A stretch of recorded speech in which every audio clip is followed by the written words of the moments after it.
Dude, I'm super excited to have you on the show. So back when Dan and I were getting started, you were kind of like one of the first people that I saw from a distance that I actually knew of because I was working for a hard money company that you get a lot of loans from us. And I was like, who's this guy that is just slinging all of these deals in Boise? This is back in like 2020, 2021, where that market was hard.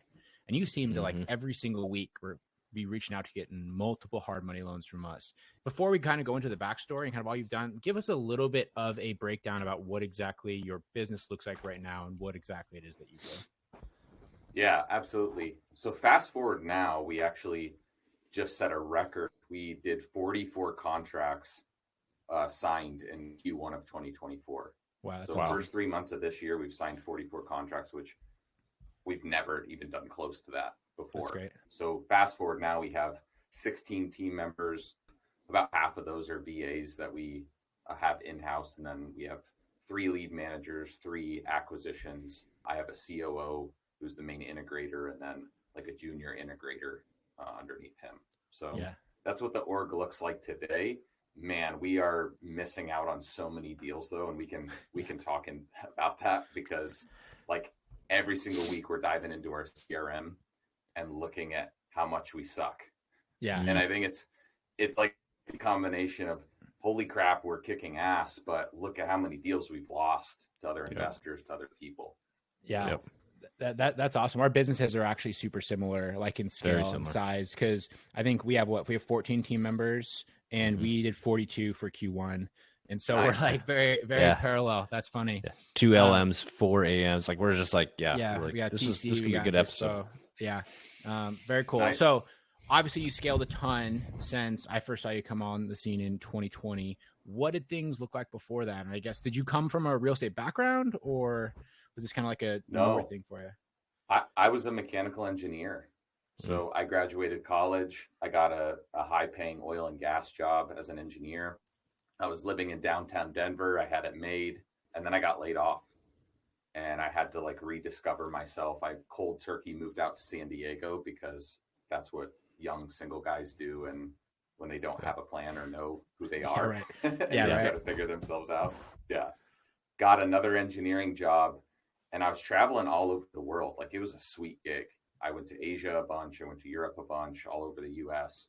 I was traveling like 70 to 75% of the year. So it was pretty wild travel schedule, but that got old and I got passed up for a promotion that I was already doing like half of their job plus my own. And that was really the click where I was like, I've been laid off once. I got passed up for this. Like, I don't have any control here. And I was a salaried employee too. Like, I didn't even know what sales was. I didn't know that there was a job or a way that you could make money equal to the value that you bring. Like that concept, I just didn't even know about, right? So like, it didn't matter how hard I worked as an engineer. I was still getting paid what I was getting paid. Yeah. So sooner or later, I discovered bigger pockets in real estate, bought my first rental property off the MLS. And that's when I got into the weeds of, oh, you mean going direct to seller, I can get way better deals. And that really started this journey of, for 3 years, I was working as an engineer and doing cold calling myself before I was able to get enough deals and income to replace my engineering income, to at which point I quit because with an analytical brain, right? Like I was not enough to believe in myself to just quit cold turkey and go all in. I had to, it had to be very methodically planned out and calculated. Yeah. Wow. That's funny. Yeah. And it's amazing how regularly we see that transition, like the engineering to real estate. I would say so often that's probably like the most common recurring, sort of like career change that we see people that become successful real estate investors. But very rarely do we see people that go and do that by cold calling themselves, because you don't normally come with like the salesmanship. And you said you didn't even have that as a background. Right. And like, that is a very, very brutal process. Yeah. So were you just like taking your licks, or like, did you like get training, or like, what was that? I'm assuming you just got your ass chewed for like a few months at the start of that.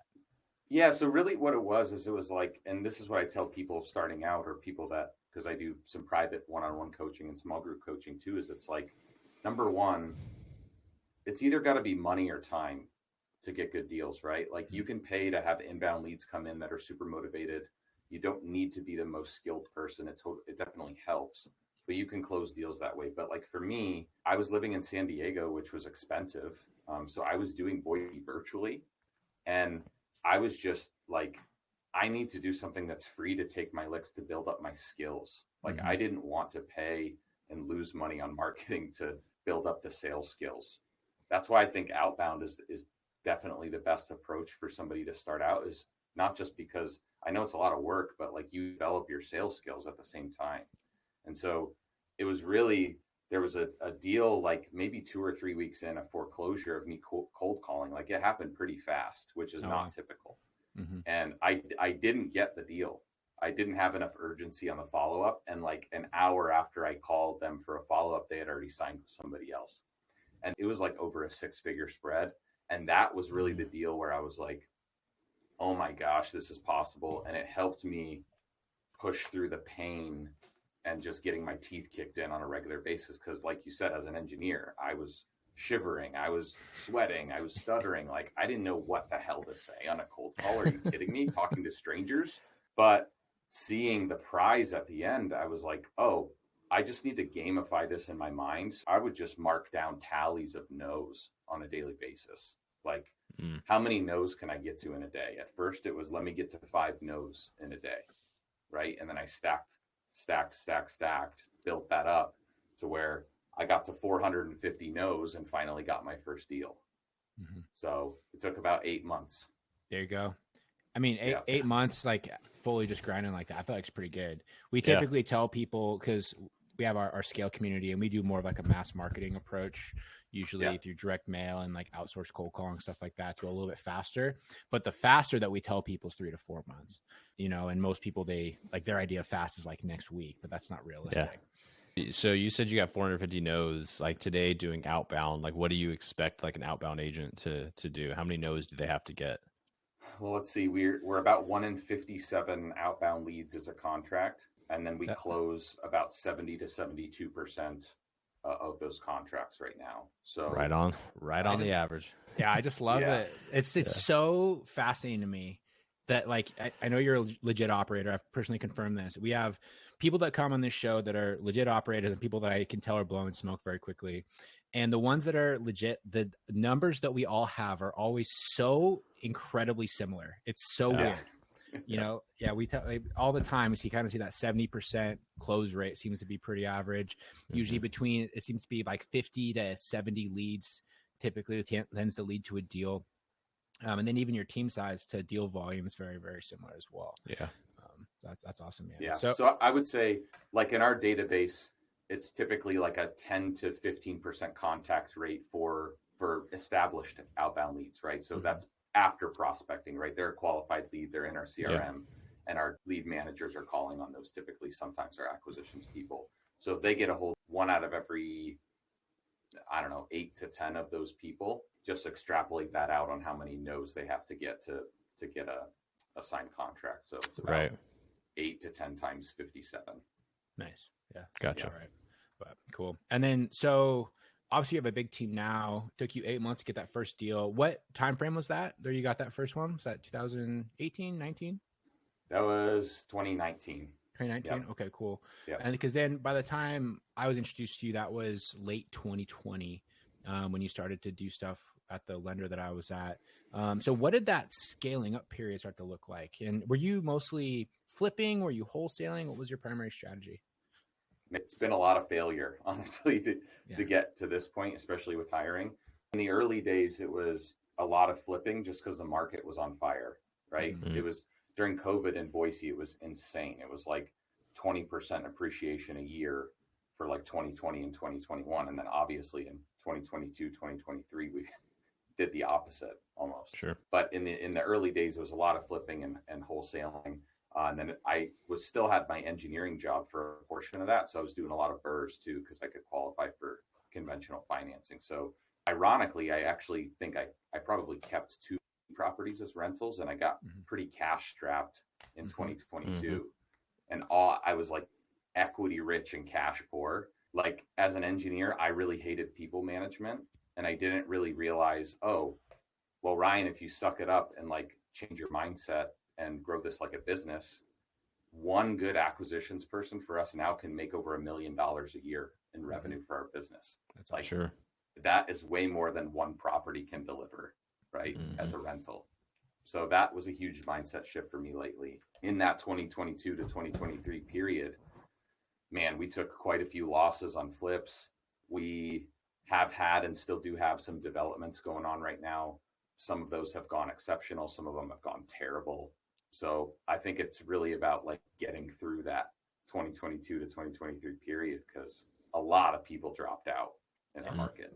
Oh yeah. Yeah. We've heard that story about several investors in the Boise area kind of have that same arc where they're like, yeah, we lost a bunch of money going into 2022 on projects they had already purchased, and then just kind of then spending 2023 digging out of that hole. Yeah.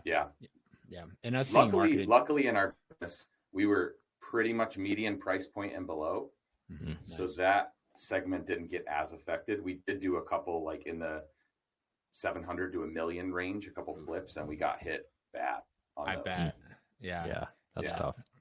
Yeah, it's funny being market adjacent. We're obviously on that same timeline. We were fortunate that we had wholesaling as like a primary strategy, so we weren't left holding too many bags. We only lost on 2. We had one where we lost a little tiny bit. We lost like $5,000. Then we had one where we lost pretty big. We lost 75. But the big red flag to us, we sold these little like lake cabins up by one of the like kind of nothing lakes here that no one really goes to. Lake sheds. Yeah, they were like sheds. They were basically like Lowe's sheds that were lake sheds near a lake. they were a lake adjacent. Yeah, they weren't like on the water.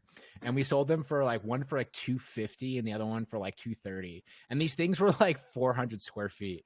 And we're like, this is not okay. Like we need to move on. Yeah, and we sold them for a big profit, and then somebody else tried reselling them after we sold it to them. So you're like, okay, yeah, we're it's a problem now. Yeah.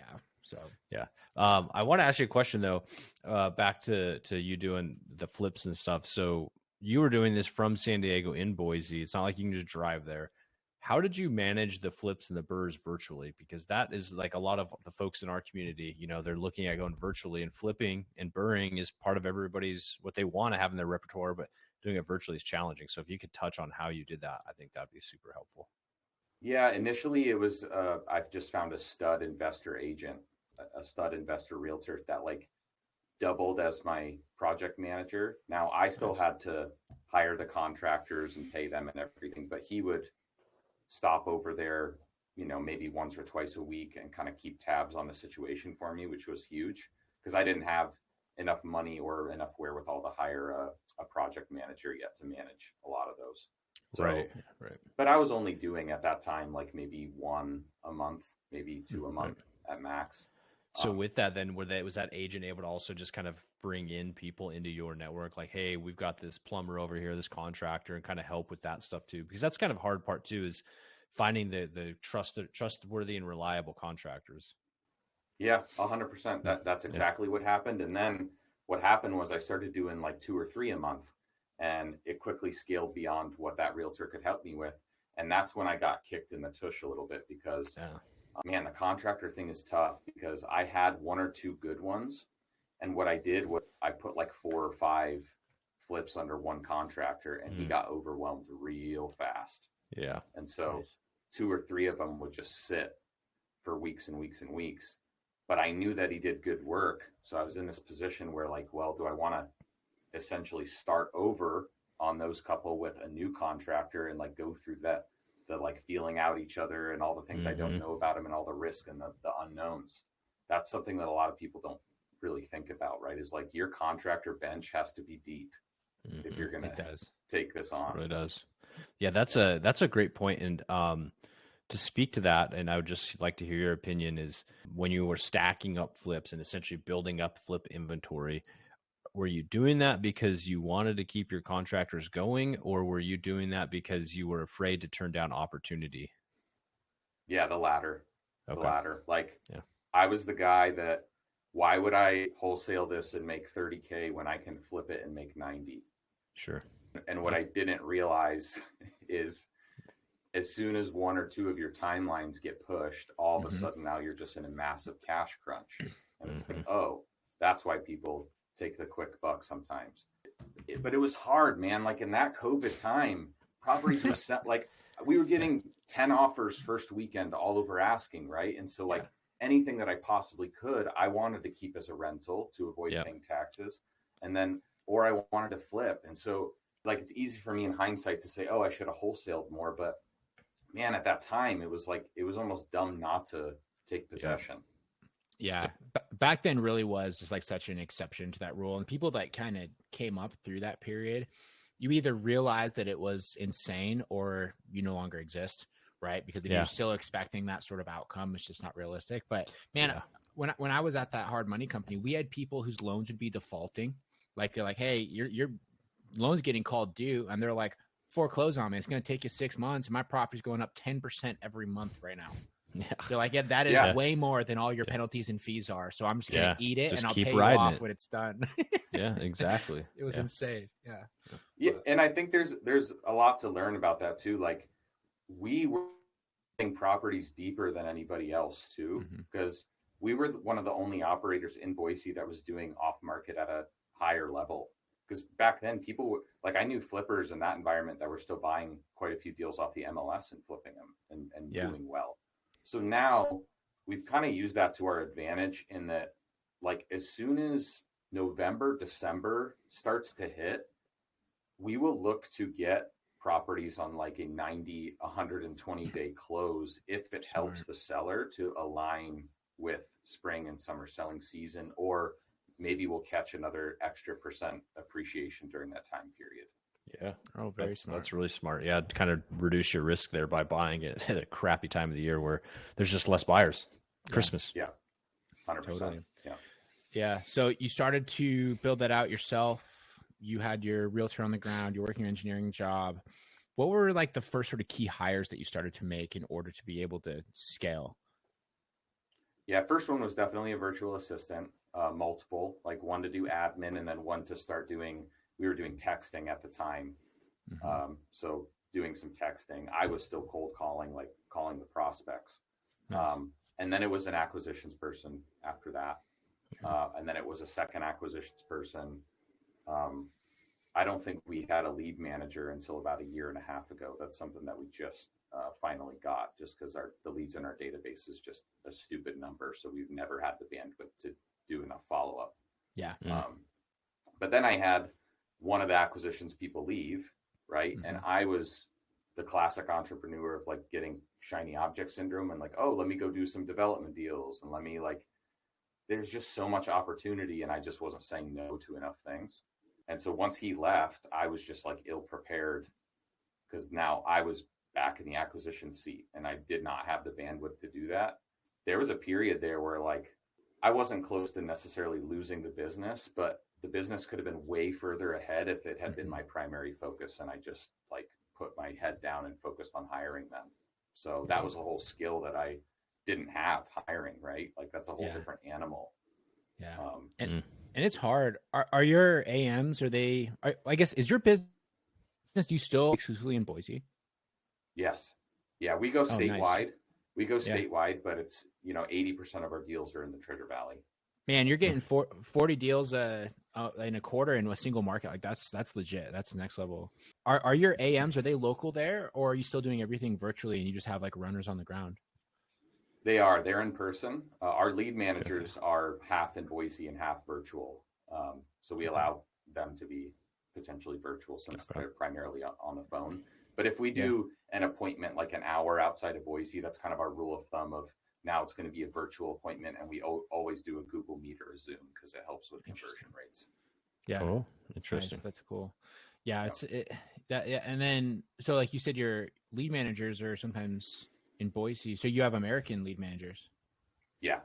Yeah. Okay. That was a big takeaway from our mastermind is like, you can have VAs do it, but man, you're like the dollar per hour that you're probably giving up in the cheaper salary. It's just, it doesn't pencil. Like if you hire an American-based person, you're going to convert more contracts and you're going to get, set your acquisitions people up for deeper deals.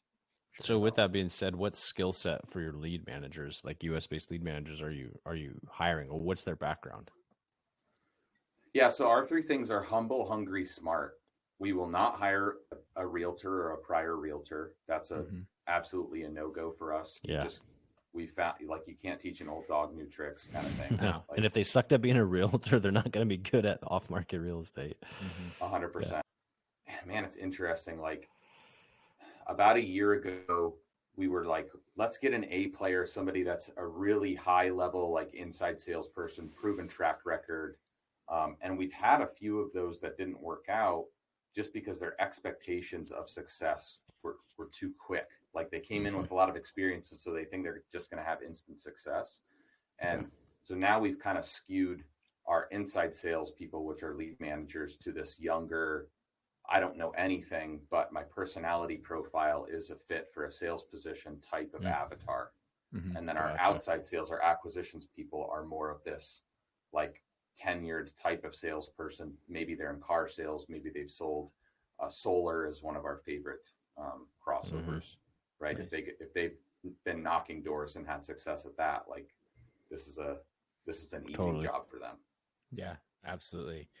Cool. And so you built that up, you had it all virtual. What was, I would say, like you got through that big hiccup in 2022, 2023. What was that like with the team? I mean, because they obviously see that. And I guess on that same note, how do you pay all these guys? Because you're doing mostly flips. Because if you have all these losses on these deals, plus you now have payroll, I know a lot of people, they pay off of gross revenue for flips. But if you're losing your ass in every single one, I mean, that's an additional liability I'm expecting that you're probably paying. That is a big no-no. That definitely cannot pay a commission on gross revenue. It has to be off of profit, right? So that's something that you need to set up or change strategically if you have the wrong setup there, or else you'll get burned for sure.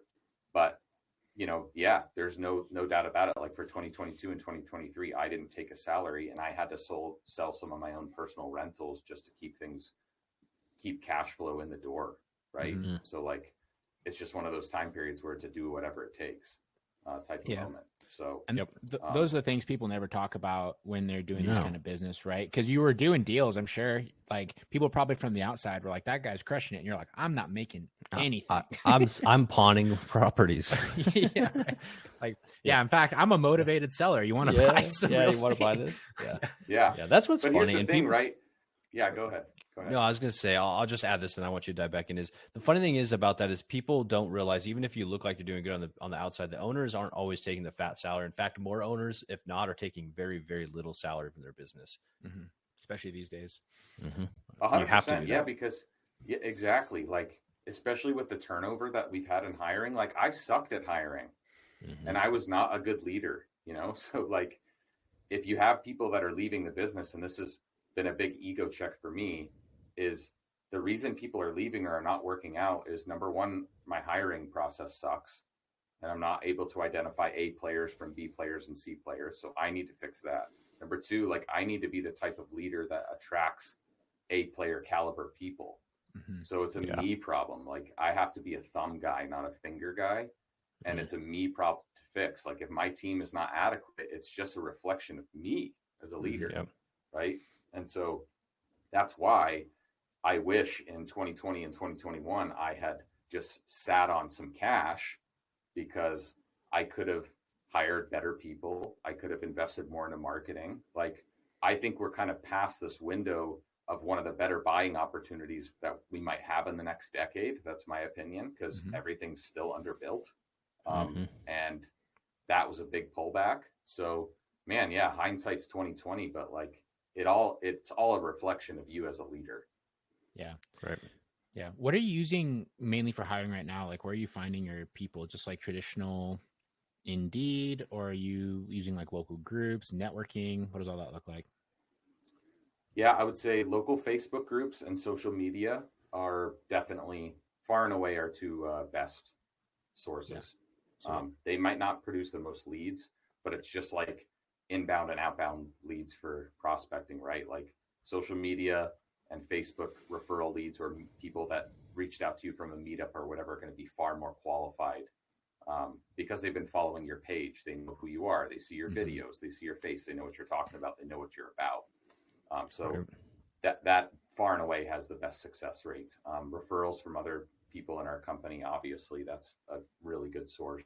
And then we use WiseHire for everything else. So WiseHire you post a job on there and they post on Indeed, LinkedIn, all these other sites as well. And they have kind of a cool, not really a CRM, but I like the way their software is set up where it's organized of applicants and you can move them into the different rounds of hiring. Yeah. It's not being understated, the value of like that personal brand and that reputation, right? Like honestly, even for us having the podcast now for 2.5 years, the quality of applicants that we get are just higher because people can go and like research you.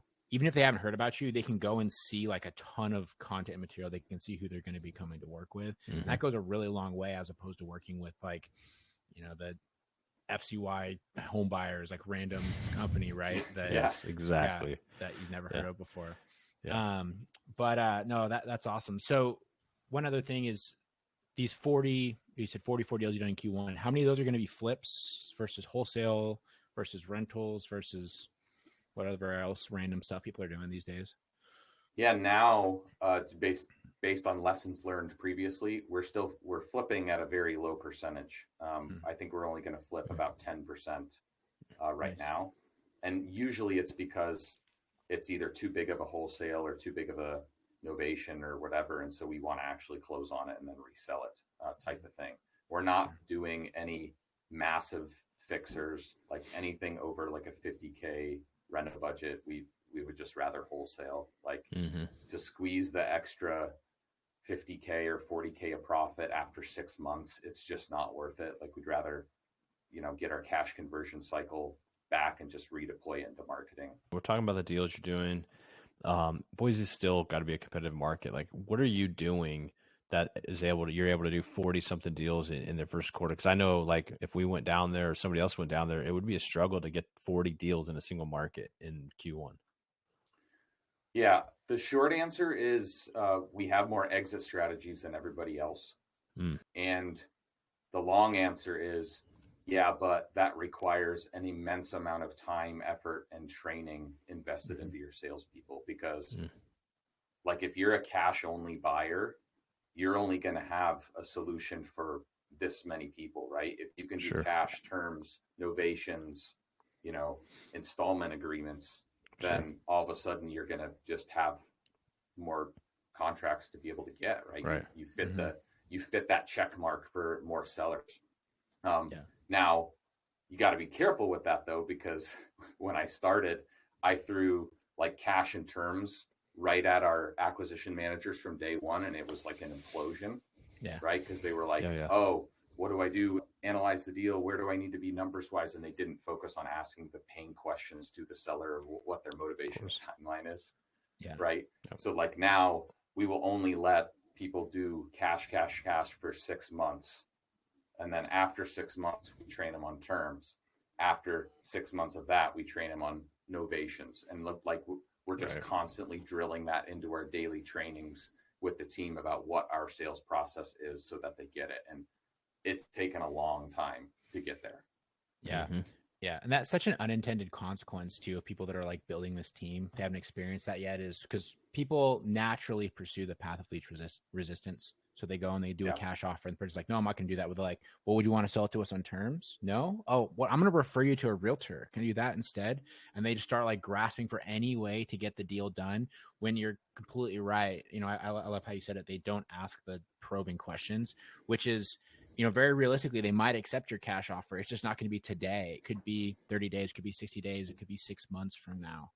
But being able to really pinpoint like what opportunity makes sense for each seller. And this is like a big knock that we have on like the sub 2 community and that whole thing too, right? Is like, you have all these people that are like, I only do creative financing. It's like, that doesn't really make sense for 95% of sellers, like honestly. Right. I think there's a danger too, if at least we experienced this firsthand than our people did. If you can always pay the most on a creative finance deal, like you're just sabotaging yourself from getting better deals. Like because you're just jumping to that in your head. Well, I can just pay you more than anybody else. And like that becomes your pitch and your offering. And it's like, whoa. You are negotiating against yourself and you're totally screwing the pooch. Yep. Agreed. Exactly. Well, there's offering to pay more so then they can go and find some other sub 2 circle jerker who's going to go and like pay even more than that. So it works out great. But and they're going to make their little $6,000 spread and move on with their day. But no, man, that's awesome. So one more question for you on your systems, because you have a lot in the pipeline. So you're only going to be flipping about 10%. What does your dispo and TC process look like? Because I mean, we're learning this firsthand right now. That's a lot of sort of different balls in the air that you're trying to keep organized. Yeah. So now we're doing a lot of novations. Okay. I would say like half or more of our deals are novations. Wow. And that's been sort of this revelation of the MLS is the best buyers list. Mm-hmm. So anything that we can get on the MLS, we want to get on the MLS. So our dispo team and our TC, the TC has quite a bit of work on the novation side, but dispo doesn't have a lot of work on the novations because we use a realtor. We don't use, like, I know some people that do novations that use a flat fee listing service, and then they have a dispo team that are like calling on people. And I guess it really just depends on like what your area is, because it took us 2 or 3 bad realtors with novations to get a good one. And we had some really bad stories and experiences with that. But then finally, when we got that right person, we could do it. Yeah. So, what does that look like? I mean, you're saying half or more deals or novations. Like, why is that? And like logistically on your offers with your AMs, like how does that work? Because they're going in, they're seeing the seller situation, and they're going to apply the tool. Novation just happens to be the tool. And we know how the novation goes, where you essentially sign with them at a certain price, then you maybe or maybe don't add value, and then you sell it at a different price. Like, can you explain that? Like, how is that and why is that working so well for you? Yeah. So just to dumb this down, for those of you that don't know what a novation is, basically you are getting the property under contract at a certain price, and then you are listing it on the MLS for a higher price.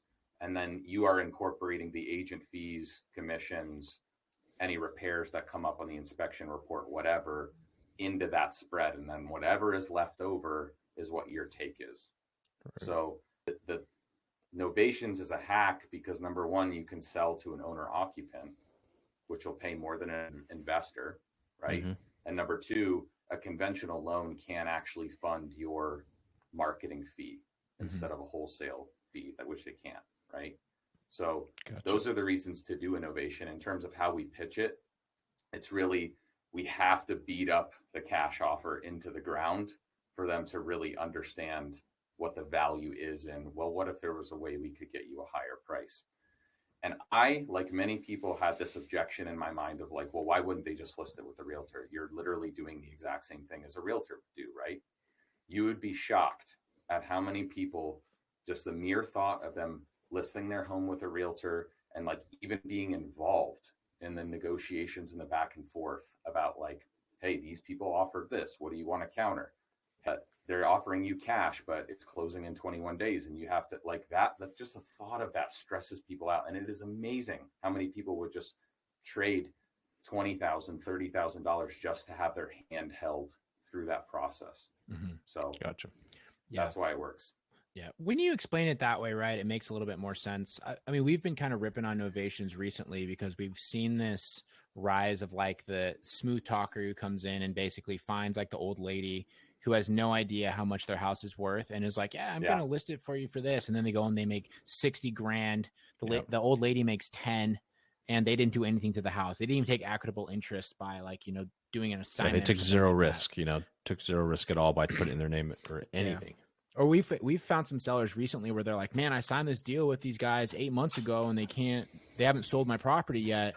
And then we go and we look and there's some like dipshit investor who has this novation agreement that has a 12-month freaking guarantee. And the thing's just been sitting on the market for 180 days doing nothing.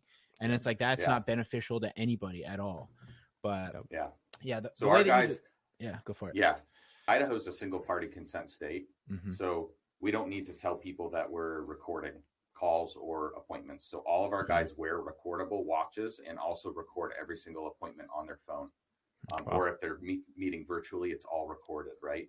And so one of the very first questions in our sales process is, why wouldn't you just list it with a realtor? You can get more money. Why don't you just list it for sale by owner? you can get more money, right?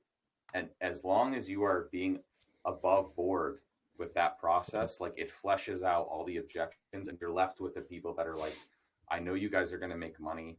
I just don't want to deal with this.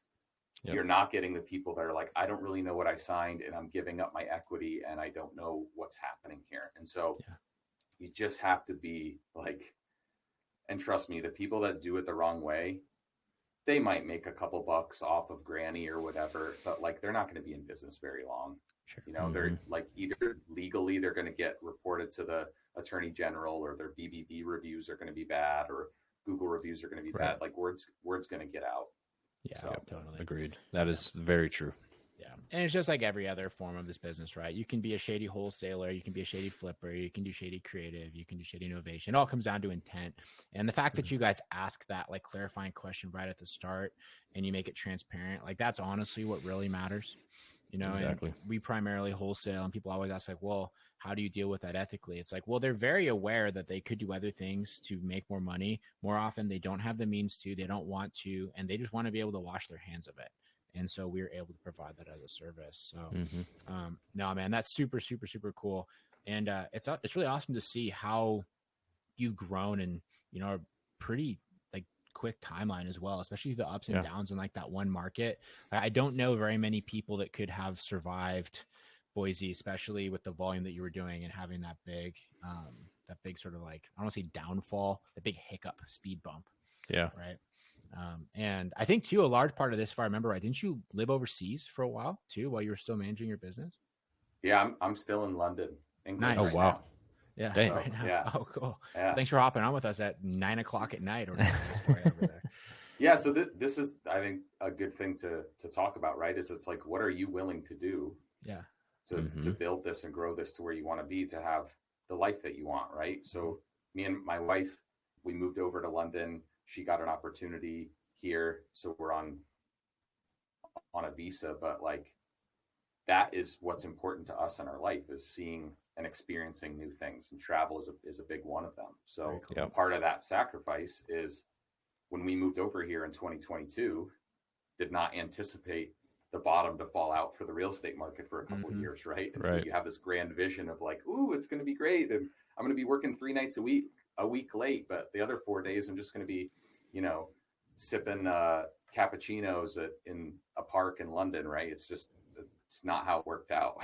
So the last few years I've been working well late into the evenings every single night, because it's just what it takes, right? Yeah. Nice, man. That's super cool. And if you want to like see Europe, especially, there's not many better places to do it than the UK, because it's a short stopover from everywhere. You know, they speak the language. It's a relatively easy place to live. That's super, super awesome. But cool, man. Well, really, really awesome stuff in this episode. I really appreciate all you've shared. We're going to dive into our end of show questions here to round out this episode. So the first question, and don't worry, they're not too crazy. I'm not going to ask you for like your favorite inspirational quote or historical figure or something that you should have researched. But what is your craziest real estate investing story? And just think of like the first one that comes to mind, right? And this can be a big win, it can be a big loss, it can be a crazy tenant. We've had people talk about like how they've had, you know, people have brothels in their properties, or they've had like, you know, crazy contractors doing wacky stuff. Just the craziest real estate investing story you have. Oh man, I have so many. Like there's very few things that I haven't seen. I bet. So we bought an 8-unit property that we still own. Me and one of my buddies from college, who's actually my COO right now, Corey Miller, we own it 50-50. And, you know, this area is like C class. It's not D class. It's not a war zone. Okay. But it's C class. Like it's blue collar people and everything. And it was a heavy fixer. We got it on a slamming a deal, seller finance, and tired landlord, right? Like we had to essentially evict every single tenant that was living in there. Now, when we are remodeling one of the units during this term, there's a trap door like cut into the floor, like with a bandsaw, you know, like not like a hatch that you open up into the crawl space. Like somebody literally took a bandsaw into like the middle of the living room, into the hardwood floor, and like cut a rectangle. And the contractor's like pulls up the rug, and there it is. And we're like, okay, what is this? Like, is this a horror film? Right. Yeah. So he goes down there, shines a light, and there's these mounds of dirt and then like Care Bears and stuffed animals around these big mounds of dirt in the crawl space. Wow. And he's like, okay, this just got like 10 out of 10 creepy, right? So calls our property manager. They call the police. The police comes because these are like mounds of dirt, right? Like it looks like somebody, like dead bodies. Yes, be buried down there, right? So the police comes in and they like dig them up and they're like, hey, we found cat bones. Don't worry about it. It's dead cats, right? But in that same unit, they ripped out part of the drywall and there was a mound of used tampons into the wall that someone had been stuffing into the wall. Like all these things in the same property. So just that's probably one of the crazier things that you've seen in terms of like what tenants will do, because you got potential dead bodies and then used tampons. It's a weird. That's wild shit that even cut a hole in the floor to just go bury their cats. There's other ways to do it. There's way better ways to do it. Yeah, man, tampons, I'm sure drugs weren't involved at all. No, not one bit.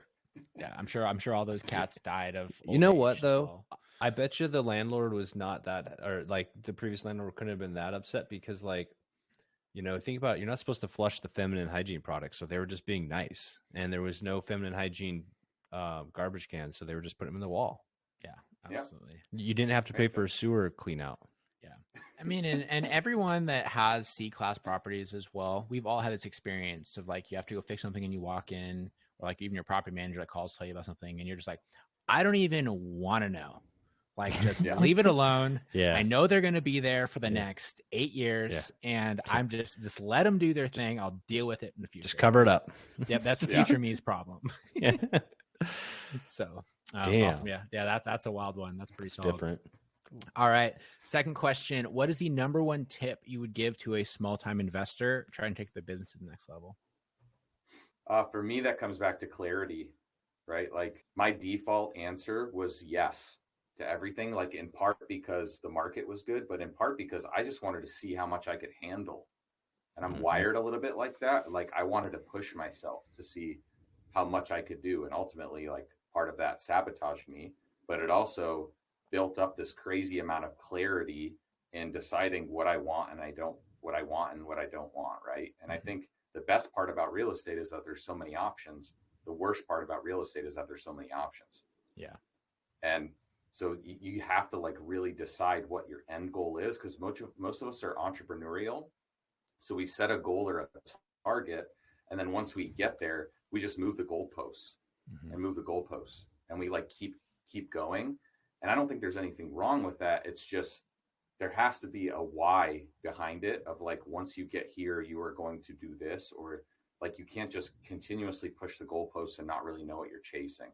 So you have to have a really defined, I guess, exit plan or a defined life that you're trying to achieve. And then you work backwards from that. And I know that sounds really frou-frou and high level, but something that you can do today is just get out a journal and start writing down at the end of this year, you want to blank, and start with that. Okay. You need this many deals, or you're going to do commercial properties, or you're going to do listings, or you're going to do wholesales, right?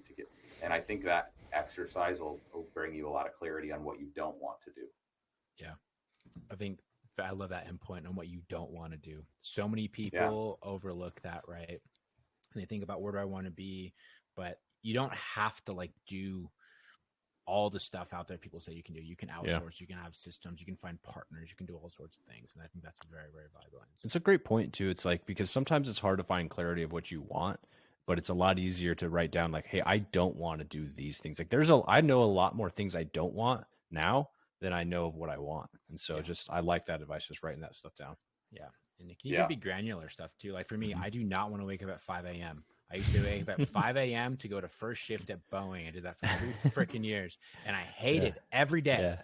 And the second that I left, I was like, I'm not doing ever again that 5 a.m. Unless I'm flying somewhere and doing something fun, I do not do that. So, but cool, awesome. Well, Ryan, where can people find you, follow you, and reach out to you? Yeah, so at Real Ryan Weimer on Instagram, and then on YouTube, it's just at Ryan Weimer. We're posting a lot of content on there. Again, just trying to build up the brand to attract more talent into our organization, more private money relationships, and then I do select few private one-on-one coaching and small group coaching as well. So awesome. Nice. Very, very cool. Sweet, guys. Well, go and give Ryan a follow. He produces some good content over there too. And if you can't tell, Ryan's legit, you guys. He is a very, very good operator. And I also want to give Ryan some props as well, because when I DM'd him to come on the show, he hit me back like right away and was super flexible to book things. So he's a nice, responsive guy. If you have any questions for him, I'm sure he would be happy to chat with you. Dude, thanks so much for coming on. We really, really appreciate your time. And thanks for listening, everybody. And we'll talk to you guys next week. Thanks, Ryan.